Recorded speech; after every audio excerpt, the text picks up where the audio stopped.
Hey Gary, how are you doing? Is this Noah? Yes, it is. Oh, there you are, bud. What's that, Gina? You didn't sound like a Gina to me. Yeah, that's my mom. You bet. All right, bud. Well, you fire away. Anything goes. What do you want to know about me or about broadcasting? Or happy to help out. All right, so first off, I know you told me over email, but I thought it would be an interesting story for those who are watching. So I'm just wondering, how did you get into broadcasting? Like, what's the story there? Well, I think I mentioned a little bit to you in an email that I think I was about 8 years old, and I grew up in the '60s and the '70s, and then Mickey Mantle, who was a great baseball player at the New York Yankees. Mickey's career was winding down. My mom and dad. I grew up in a town of about 1,000 people, a little town called Cascade, which isn't too far from Eldridge. It's about 25 miles southwest of Dubuque, and I grew up with six other brothers and sisters, so I had a big family. We lived in the back of a call it a bar grocery store. I like to say it was a convenience store long before they called them convenience store. It was called Dolphin's Corner, and I had four. There were four boys, three girls. I was the oldest of seven kids, and so. But we were huge baseball fans. My dad was a great baseball fan, and the fact that he ran a bar, he'd sponsor a bus trip every year. Knights of Columbus, he would put a bus trip together to Chicago, Comiskey Park, then it's now Sox Park, uh, for the Yankees and the White Sox. And in those days, they would play a doubleheader almost every Sunday. They'd play two games on Sunday.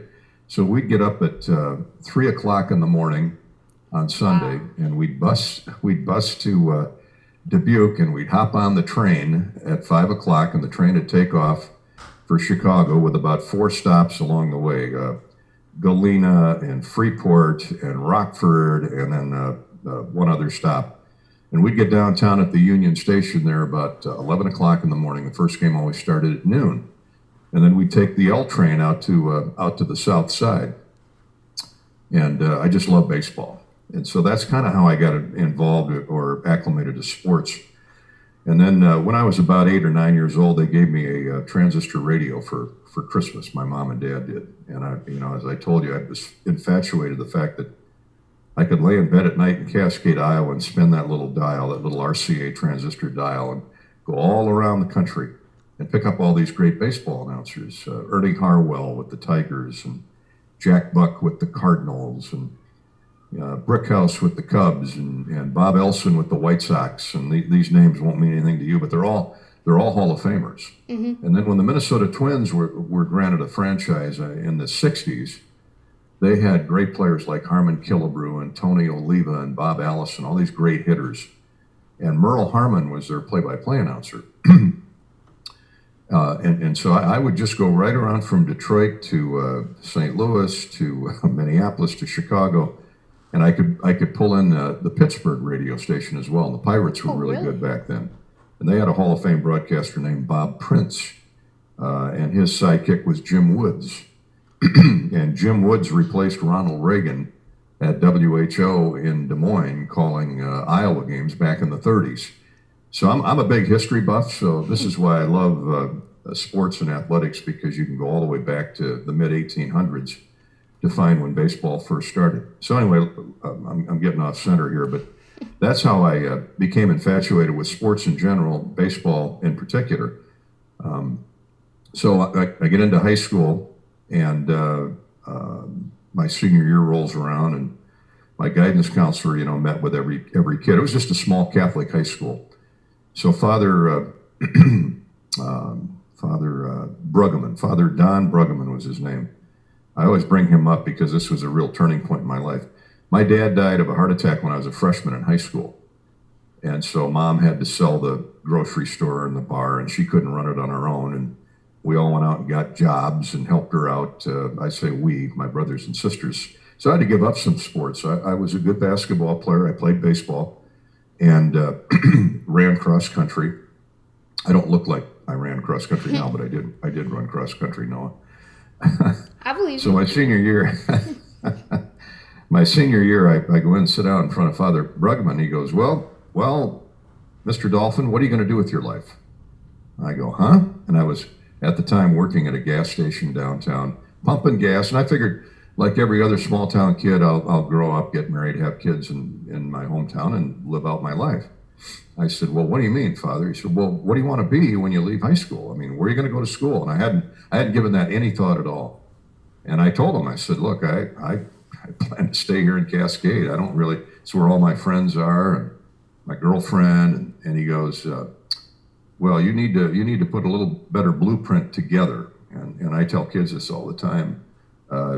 Whatever your hot button is, hang on to it. So he said, well, let me ask you this. What do you like to do? I said, well, I love athletics. I said, if you're asking me what I really like to do, I love listening to the radio. I love listening to play-by-play of basketball and baseball and hockey. I even was infatuated with hockey. I could never figure out how a great hockey announcer could keep up with the puck and do play-by-play. That's to me has got to be the most difficult sport. I tried it one time. I did hockey on TV for a couple years when Dubuque had a great minor league franchise called the Fighting Saints. And then I tried to do a game on radio, and I just completely obliterated that.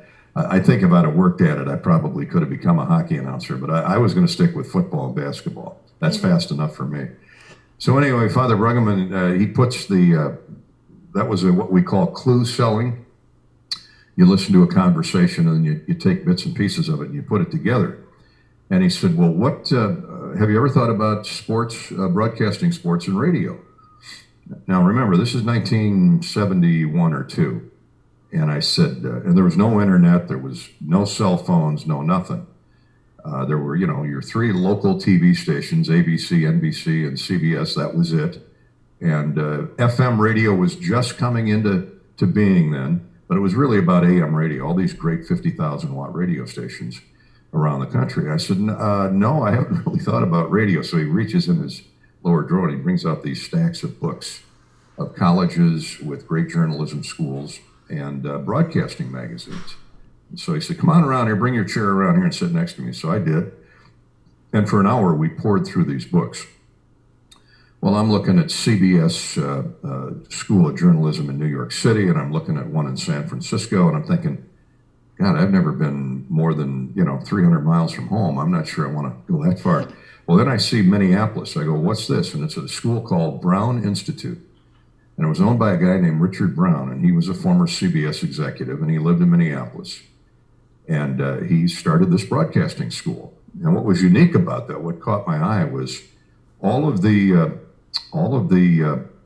faculty members, all of the professors were current on-air Twin City broadcasters. Oh, wow. In other words, Don DeShane is a name I remembered. That was his radio name.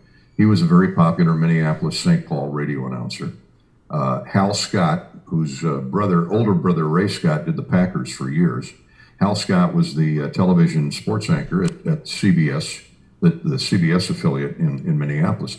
So I thought, well, this is interesting. So we went up and visited, I say we, a buddy of mine and I, who also was interested in broadcasting. Went up there and we decided, okay, this is where we wanted to go. It's 4.5 hours from home. I can get home every once a month and see Mom and see how she's doing and see the brothers and sisters and, all my buddies. So I enrolled right away. As soon as I graduated from high school, we enrolled. So we get out of high school in May. I was in school in June. So I really had no summer off there in 71. And it's a 2-year school. And what was great about that school, Noah, was it had a great working relationship with the University of Minnesota School of Journalism. And U of M has a great journalism school. They're one of the best in the country. So I was able to take classes there. So I had about 3 years post-high school education. And I had enough of school. I wanted to get out and go to work. And Brown Institute would always find you a radio job. They had a great placement service. So I ended up at a small radio station in southwestern Illinois, central southern Illinois, Jacksonville, Illinois. It's down near the state capital, Springfield. Mm-hmm. And did everything. Signed on in the morning, did the morning show. This is another thing I would tell you. Gobble up as much of that as you can. If you want to be a sportscaster, that's fine, but make sure you do Make sure you record a lot of the commercials. You learn how to record commercials. You learn how to run a 4-hour morning or afternoon shift, because it really draws on your mind to be creative, to expand your mind. So if you're reading the news, I was a newscaster on television for a couple years, and that really helped my sports broadcasting career, because it forces you to understand what's going on in the world. I mean, we all love to call ball games, but when I'm on the air, if you listen real close, I'll bring up the current news events of the day too. Well, I try to stay away from politics, but sometimes that can't be helped. But I'll know what's going on in the Olympics, or I'll know what's going on in the Middle East, or I'll know what's going on the West Coast or the East Coast if there's a major news event. And at the appropriate time, if it is appropriate, you bring it up and, hey, it's great to see so-and-so and so-and-so. Great to see Dan Gable win the Medal of Freedom from the President of the United States, or receive the Medal of Freedom. Current events, I guess, is what I'm saying. Always, I felt blended well into the sporting game you were calling, because at the end of the day, we all got to go home and deal with the real world. Your other job, or your kids, or your family, and the problems that we face, like COVID.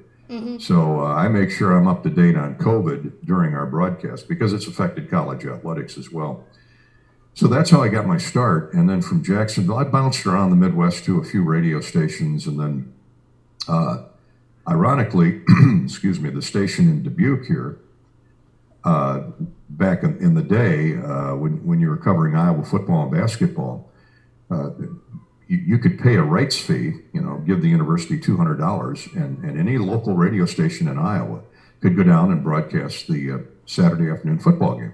So we had about 8 radio stations around Iowa that would do Iowa football and basketball, and KDTH in Dubuque was one of them. So I came home to visit Mom one weekend, and here in the paper, in the front page of the sports section, and the name Red McAleese won't mean anything to you, but he was a Sportscaster Hall of Fame. He's in the Iowa Broadcasting Hall of Fame. He was in his late 60s, early 70s, and had a couple heart attacks, and he decided to retire. And they were looking for a new sports director. Okay, I could be closer to Mom, help take care of her, if I could get this job. So I just picked the phone up, called the general manager, and his name was Jerry Larson, and he didn't know me from a stick of wood. And I said, hey, I'd be interested in the job. I'm from this area. Oh, hey, great, send me a tape. The old usual, great, send me a tape. You'll never hear from me again type of spiel. And so I said, okay. I said, well, I've really never really put a resume tape, as they call it, together. Those were the big reel-to-reel, film tape. And he said, well, I said, what are you looking for? He said, well, send me some of your play-by-play, and send me some of your on-air shift. And I read the news, and I did all that. So I was pretty well accomplished. I'd been at this radio station for 2 years. I said, great, I'll get it to you next week. And he said, I'll get back to you. Okay, great. So I sent him a tape, put together my best stuff. What I felt was hurting me was we were a daytime only station. Do you know what that is? Mm-hmm. Daytime only. I mean, it's pretty self-explanatory. So I couldn't do any play. We didn't have an FM station. See, in those days, most of the FM stations, most of the AM radio stations signed off at sundown, and they'd go to their FM station, and the FM stations would do all the high school ball games on Friday and Saturday night, or during the week, basketball, football. I didn't have that luxury, because we were just a daytime AM radio station. But I did do a small college football and basketball in this community. And so, but I didn't have much play-by-play. And I never really had anybody to teach me play-by-play. I basically learned it all on my own. And so I put together what I thought was good play-by-play, and I sent the tape off. Well, 2 weeks go by, and I haven't heard a thing on that. Doggone it. Because part of this job would have been to do all the Dubuque high schools. And they've got, as you know, Dubuque Wahlert is a great high school sports program. Hempstead, Senior, East Dubuque High School. Got a lot of West Dubuque, a lot of good high school programs. So that'd be great if I could do those games. Didn't hear a thing for 2 weeks. Another week went by, and I thought, well, okay, that's it. So about, a month and a half into this process, I get a call at the station one day. Hey, Gary, it's Jerry Larson. I go, wow. Jerry's calling me to tell me, sorry you didn't make the cut. And he said, hey, I'd like to hire you. Those were his first words. I'll never forget it. And I go, hire me? I said, well, aren't we supposed to sit down? And I had never met the man. Yeah. I said, aren't we supposed to sit down and face-to-face and do an interview with the station owner? Nope. I played the tape for them. They want you right now. When can you start? Well, imagine me. I fell off the chair. I'm 21 years old. I go, okay. Well, you know what? As a courtesy, I should give my guy here a 2-week notice. He goes, that's great. You want to start, a month from Monday? I go, that'd be great. So, boom. So I get hired right over the phone. So that gave me a tremendous boost of confidence. And I won't take as long to tell you about the rest of my career. KDTH really got me going. I did radio. I did Iowa football. I like to tell people, Noah, here's something you can use. I like to tell people that my first year of broadcasting Iowa football, they were 0-11. Wow. They didn't win a game. 1973, I believe it was. And then 5 years ago when they went 12-0 and went to the Rose Bowl, I made a comment, well, I felt I've come full circle now. After 45 years of doing Iowa football, I've gone from 0-11 to 12-0. Yeah. Eddie Podolak got a big kick out of that one. Anyway, so I started at Dubuque, and that launched what today has become a 47 or 8 year career. The point in all this is there's no real formula for getting to the top or getting to where you want to be, because to me, I tell classes this all the time. Small town Iowa kid growing up in Iowa, if you want to be in radio, you aspire to be the voice of the Hawkeyes. John Walters is a good friend of mine, but it is the Hawkeye State. Yes. Everything revolves around the University of Iowa. Now, Matt Campbell did a phenomenal job. Steve Prohm's struggling this year, but he's done a great job in basketball. The Cyclones have been terrific in basketball. But, and I'm prejudiced, but to me, it'll always be a Hawkeye State. Mm-hmm. So if you're a young kid growing up aspiring to be a play-by-play announcer, you want to be the next voice of the Hawkeyes. And some of that, of course, is a pipe dream. But for me, it came true. So from KDTH, I was at the local radio station 5 years. Then I went to TV for 10 years. I worked for the Bears for 10 years, from 89 to 99. That happened to dovetail in with the Northwestern job. I did Northwestern basketball for 6 years in Chicago. So I spent a lot of time in Chicago from 1989 to 1999. And, how did I get the Northwestern job? Obviously, if you do play-by-play long enough, you better become pretty good at it, or you won't stay in the business long, because everybody out there wants your job. And I get that. So I always tell young guys, hey, you want to be the next voice of the Hawkeyes? Get in line. Come on. Tee it up. Let's go. But here's how I got the job. It takes a lot of work and a lot of case studies and a lot of homework, and you got to be prepared. And I tell them, when I walk into the booth on Saturday afternoon to do Iowa and Ohio State or Iowa and Wisconsin, I have a stack of material 3 or 4 inches thick. Now, at the end of the day, I still probably have that much left, but I was prepared to go to that if I needed it. Mm-hmm. Some of it I used, but the game may go in an entirely different direction, because, as you know, it's live. You have no idea where it's going to turn. The best example I can give you is when the Hawks beat Ohio State 54 to 28. Were you there? Yeah. Well, what happened on the first play? First play of the game? Pick six. Now, were you expecting that? No. I literally went to that game. I was going to say, well, it would be fun to see, top 10 team play. That would be fun. And then you see that pick six, and there's an entirely different feeling in Kinnick Stadium. Well, and it shifted the entire field of momentum, and that's a great thing. That's what I love about live sports, or live anything, is you have no idea what twists and turn it's going to take, twists or turns, multiple. But when you walk into the booth, Ohio State's favored by 17. Hawkeyes have a good game. Hawkeyes have a good team. They have a good game plan because of Coach Ferentz. And you know, they got a chance because they're in Kinnick Stadium and because of the crowd. And if you were there, and I know you were there, you remember the atmosphere. It was incredible. Yeah. Blackout night game. And Ohio State had just come off a big win over Penn State. And I think they were ranked third in the country, whatever. But Amani Hooker's pick six on the first play of the game. So, you know, I just pushed everything aside. Okay. Iowa's up 7-0. We expected it, but we didn't expect it out of the gate. So that's the element of surprise and play-by-play is what makes it so much fun to do. But anyway, at Northwestern, I had kind of had my fill of broadcasting, to be honest with you. I was still doing local high school radio, but I thought, you know what, the big break just hasn't been there for me. And, you know, I've been married for 20 years, or not 20 years, about 10 years, and we had just had our first baby, and the financial end of broadcasting is not the best unless you're at a network level.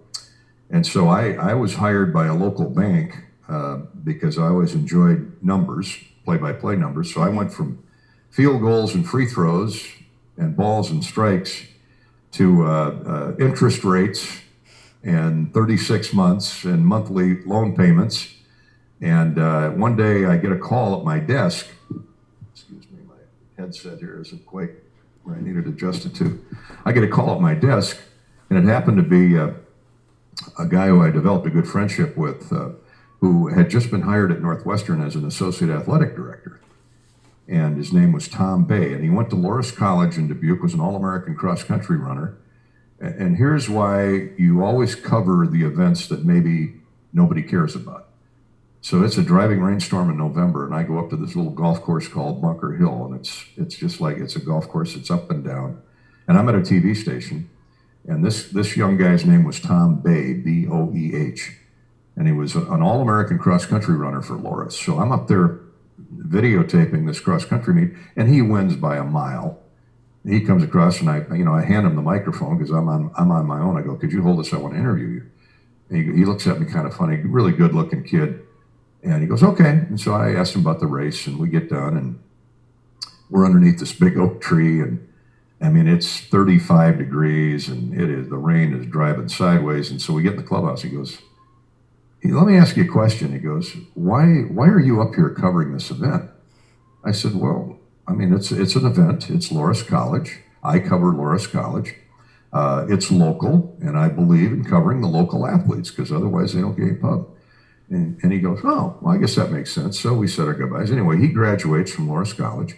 I didn't know it at the time. He moved on to the University of Illinois, got his MBA in sports administration, got hired as an assistant athletic director at the University of Maine. I mean, way out there in New England. And then got hired at Northwestern. He's from Chicago originally. So he said, "I'm in charge of radio and television and external marketing affairs." He said, "I need a play-by-play announcer." He said, "And I've heard your work." He said, "You're really good at what you do." He said, "I know it's Dubuque and you'd have to make a drive, or I know you're not going to move here, but it's a long drive one way." But he said, "I wanted to offer you the job first." And boy, I mean, that's a mouthful. So I sat there and I go, "Okay, yeah, I'll take the job." So I made that commute 35, 40 times a year. Wow. I would stay over in Chicago. And a buddy of mine had gotten the job. He's an Iowa grad as marketing director for the Bears. So I worked with the Bears behind the scenes, putting together the TV, the production of the televised game every Sunday. Was down on the field working with the officials, trying to keep the game moving through the TV timeouts. And so I did that for 10 years while I did Northwestern for 6 years. And then in 1997, I get a call from the University of Iowa. And they were looking for a new play-by-play announcer. They were going to go to an exclusive agreement where, if you remember, all those 8 to 10 radio stations I told you about that could broadcast pay their rights fee. Well, Learfield was offering the university way more money than all of these radio stations combined for the exclusivity to hire their own people and do the games. And the university agreed. And Bob Bowlesby, who is now the Big 12 commissioner, was the athletic director at Iowa at the time. And so I get a call from the university, and I'm kind of giggling and snickering at the selection. I didn't apply for the job because I felt I had no chance, that they were going to give it to one of the big three, Jim Zabel, who was at WHO at the time, Ron Gonder, who was at WMT in Cedar Rapids, or Bob Brooks, the three legendary Iowa broadcasters. So I wasn't going to fight. I was happy in Chicago.